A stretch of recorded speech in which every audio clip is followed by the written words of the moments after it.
As survivors rummaged for those still alive in the half-light of dawn in eastern Ghouta, they themselves came under bombardment.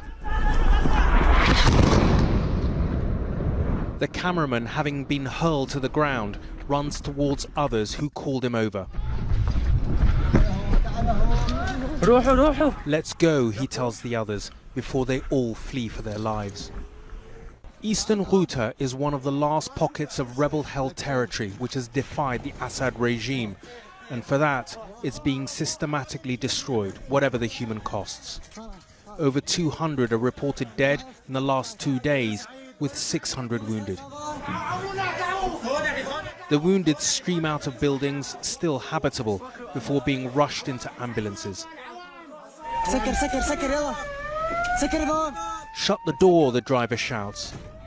As he reverses, another explosion, and the debris scatters over his ambulance.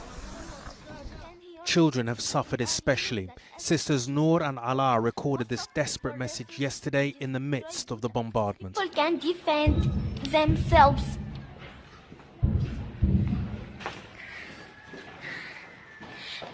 The children are in danger of being murdered. Save the children of Ghouta before it's too late. Even when ambulances reach those still alive, the hospitals that should treat them have ceased to exist, with 4 hospitals destroyed in the last 2 days. This was a doctor's appeal today. We want the world to demonstrate credibility about human rights. We want the world to stop this crime against civilians. The Foreign Office Minister for the Middle East said the policy of the Assad regime and his Russian allies were clear. We're extremely alarmed by the increase in violence in eastern Ghouta. The upsurge in deliberate attacks and violence would seem to suggest an increased determination by the regime to take the area by force. The world seems helpless in the face of such carefully targeted violence, which is the worst in a country that has for 7 years seen the worst of what man can do to man and child in the modern age. Raghi Omar, News at 10.